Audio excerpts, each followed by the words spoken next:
इनेलो party के हिसार से सांसद दुष्यंत चौटाला ने लाडवा के गांव बूढ़ा में युवाओं की बैठक ली। युवाओं ने जोश के साथ दुष्यंत चौटाला का स्वागत किया।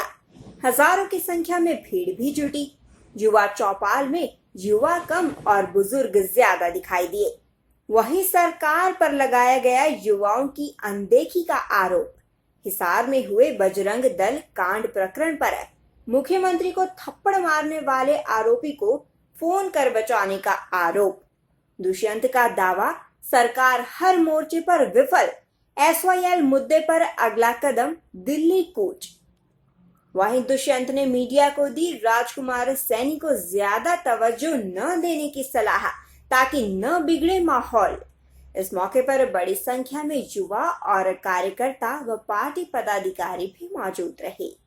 देखिए, हमने युवा चौपाल का कार्यक्रम शुरू किया जिसके तहत जो युवाओं की समस्या है उनके प्रति युवाओं को जागरूक कर इस सरकार से एक लड़ाई लड़नी है। आज भी हरियाणा प्रदेश के अंदर अधिकतम ऐसी प्राइवेट इंडस्ट्री हैं जहां हरियाणा के बच्चों का हिस्सा 10% भी नहीं है। आज हमारे रिसोर्स यूटिलाइज करते, हमारे यहाँ पर ज़मीन की वो यूटिलाइजेशन करता है, उसके बावजूद जब हरियाणा का बच्चा नौकरी लेने जाता है तो कहीं ना कहीं उसको दरकिनार किया जाता है। तो इस युवा चौपाल के माध्यम से एक मुहिम चला रहे हैं जिसको आगे ले जाकर हम युवा शक्ति को एकजुट करेंगे और सरकार को मजबूर करेंगे कि सरकार 50% अधिकार हमारे युवाओं को हमारे प्रदेश में देने का काम करे, जिससे उनका भविष्य भी सुरक्षित हो। एक प्रयास युवा की तरफ से कल हिसार में हमने किया, जहाँ 4000 के लगभग प्राइवेट कंपनी के रोजगारों को हमने एक रोजगार मेले के माध्यम से लाने का। और बड़ी खुशी की बात है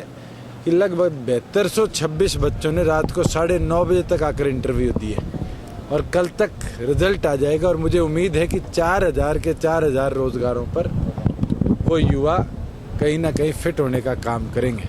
और ये शुरुआत थी, बड़ी मजबूती के साथ युवाओं में एक जोश दिखा और आने वाले समय में इस शुरुआत को आगे ले जाकर हम और जिलों में भी प्रयास करेंगे कि जो युवा ग्रामीण अंचल से जुड़ा हुआ है, जिसको रोजगार आज कहीं ना कहीं शहरी फैक्ट्रियों में मिलने से रोका जाता है, उसको हम रोजगार देने का काम करें। विभाग में रिसेशन होती है, रोजगार सरकार देती नहीं। बिल्कुल है। और जो सरकार बात करती थी 9000 6000 बेरोजगारी भत्ते की, आज तो उनने युवाओं के साथ खिलवाड़ किया है। इनका तो एकमात्र मकसद है कि किसी तरीके से लोगों को बहलाया जाए और उस माध्यम से युवा के साथ भेदभाव किया जाए।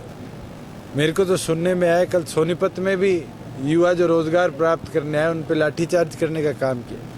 अगर इस सोच के साथ युवाओं को दबाने का काम सरकार कर रही है तो ये स्पष्ट है कि वो युवा को आगे बढ़ता हुआ देख खुश नहीं है।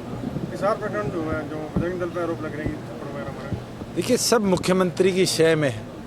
और मेरे को तो इतना तक सुनने आया कि मुख्यमंत्री खुद फोन कर जो मुख्य आरोपी हैं, जिसने ये प्रकरण को आगे किया, उसको बचाने का काम कर रहे हैं। और अगर ऐसी वारदात होती है तो हम आने वाले सेशन में केंद्र सरकार से मांग करेंगे कि ऐसे लोगों को जो सामाजिक भावनाओं को भटका रहे हैं, समाज में कहीं ना कहीं बंटवारा लाने का काम कर रहे हैं, उनके ऊपर कड़ी कार्रवाई दे। और मुख्यमंत्री स्पष्ट करें कि क्यों ऐसी प्रकरण हिसार में, जींद में हमें देखने को मिलती है, जबकि आज तक के इतिहास में कभी भी ऐसा प्रकरण हरियाणा की धरती पर नहीं हुआ। क्योंकि हमने सरकार को समय दिया है, जन जागरण के माध्यम से हम लोगों के बीच में जाएंगे। और अगर इस दौरान सरकार ने सुप्रीम कोर्ट के आदेश की पालना ना करते हुए कोई कदम उठाया और SYL का निर्माण पूरा नहीं किया तो ये लड़ाई अगली दिल्ली के साथ लड़ी। राजकुमार सैनी का कहना है कि जो बापू बेटे हैं, मैं ना टिप्पणी करूं ऐसे व्यक्ति पे, और आप उसको दिखाना बंद कर दो, शायद ये प्रदेश सुख से आगे बढ़ पाए। किसान को लूटने का काम किया है। आज पूरी तौर पर मेरे वर्ग के ऊपर बोझ GST बनकर आया है। चाहे वो साबुन हो, चाहे वो कपड़ा हो, चाहे वो दूध हो, चाहे वो पैक्ड आटा हो, चाहे ट्रैक्टर जैसे इक्विपमेंट हो, चाहे खाद बीज हो, हर तरीके पर GST के माध्यम से किसान पर बोझ बढ़ा है।